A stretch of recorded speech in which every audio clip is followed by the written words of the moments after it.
ফোনে স্যালারি এসে ঢুকলে অনেক ভালো লাগে। আজকে না আমার এই ভিডিওটা একটা শপিং ভিডিও হতে যাচ্ছে। ভিডিওটা কবে আপলোড করতে পারবো জানি না, তবে আমি 1 তারিখেই ভিডিও করছি।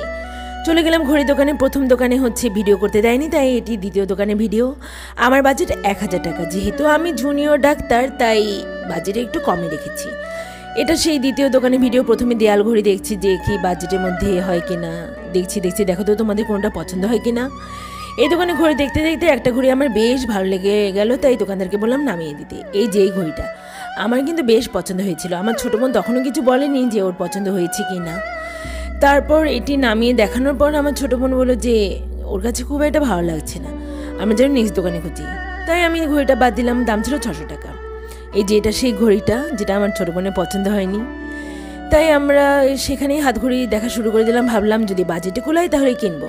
আর আমার পছন্দ ছিল কালোর মধ্যে, তাই কালোর মধ্যে বেশ কয়েকটা ঘড়ি দেখা শুরু করে দিলাম। এই যে 3টা আপাতত বের করতে বলেছি, কিন্তু ঘড়িগুলোর দাম একটাও হচ্ছে 600 টাকার নিচে না, সবগুলোই 600 টাকার উপরে ছিল। এই যে এটার দামই ছিল 600 টাকা। হাতে দিয়ে পরে দেখছি যে কেমন হবে, কেনা তো আর হবে না, এটা আমার বাজেটে কুলাবে না। তাই একটু হাতে দিয়ে দেখলাম কেমন লাগে। পরে আমার ছোটো বোন বললো অন্য দোকানে যেতে, তাই অন্য দোকানে গেলাম। এই দোকানকে শেষবারের মতো টাটা জানিয়ে যে ঘড়িগুলো একটাও আমার বাজেটের মধ্যে হলো না। কোনটা পছন্দ হচ্ছে বাজেটে কুলাচ্ছে না, আর যেটা বাজেটে কুলাচ্ছে সেটা পছন্দ হচ্ছে না।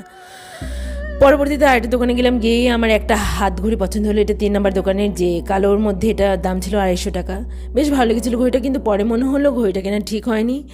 যেহেতু এটি কম দাম, তাড়াতাড়ি নষ্ট হয়ে গেছে, তাই ভালো আমার মতে আর কি ঘড়ি একটু ভালো দামই কেনা উচিত, যাতে একটু বেশি দিন টেকসই হয়। আমার ওই ঘড়িটা কিন্তু 1 মাসও টেকেনি। যাই হোক, দোকানদারকে বলতে ঘড়িটা প্যাক করে দিল। ওই দোকানের ভিতরেই ঘড়িটা হাতে পরে একটু স্টাইল করে ছবি তুললাম। দেখো তো কেমন লাগছে আমার হাতে ঘড়িটা। এরপর ওই দোকানে আর একটা দেয়াল ঘড়ি দেখলাম। যে আমি যেহেতু 250 টাকা খরচ করে ফেলেছি, তাই 1000 টাকা পূরণ হতে আমার বাকি থেকে 750 টাকা। আর এই ঘড়িটার দাম ছিল 750 টাকায়। আর এটি ছিল একটি পেন্ডুলাম। আর আমার ছোটো বোনের ওই ছোট্ট ঘড়িটা খুবই পছন্দ হয়েছিল, কিন্তু যেহেতু ডাইনিংয়ে লাগাবো তাই ওই ঘড়িটার কেনা হলো না। একটু বড়সড় ঘড়ি লাগবে যাতে সবাই দেখতে পারে। দোকানে লাগিয়ে দেখা হচ্ছে কীরকম লাগছে, বেশ অ্যাস্থেটিক লাগছে না? আমার কিন্তু বেশ ভালো লেগেছে। তোমাদের কেমন লেগেছে জানতে ভুলবে না। এরপর আমি আর আমার ছোটো বোন চলে গেলাম হালিমের দোকানে। সেদিন একটি দোকানে হালিম আইটেমটার আর কি উদ্বোধন ছিল, তাই ভাবলাম একটু টেস্ট করে এসে দেখাই যা কেমন লাগে। যদি ভালো লাগে তাহলে পরবর্তীতে আবার খাবো। কিন্তু আমরা ঠকে যাইনি, আমরা পরবর্তীতে আবার গিয়েছিলাম, কারণ হালিমটা বেশ মজার ছিল। মামা বেশ ঝাল ঝাল করে আমাদের জন্য হালিম বানিয়ে দিচ্ছে। আমি আর আমার ছোটো বোন হালিম খেতে বসে গেলাম। আর পার বাটি ছিল 65 টাকা। হালিমটা খেতে অনেক মজা ছিল। মামা বেশ ঝাল করে বানিয়েছে। আর এটাই দেখতে যতটা সুন্দর, খেতেও ঠিক ততটাই সুন্দর ছিল। লেবুও ছিল পাশে। যাই হোক, আমার হালিমটা বেশ ভালো লেগেছে।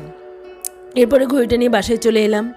তারপর বাসার সবারই খুব পছন্দ হয়েছে। এটি দেয়ালে টানানো হলো, দেখা যাচ্ছে কেমন লাগে।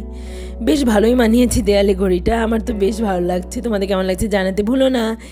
এই যে সেই ঘড়িটা, আশা করছি ভালো লেগেছে। আর যদি ভিডিওটা ভালো লেগে থাকে তাহলে লাইক কমেন্ট শেয়ার করে পাশে থাকুন।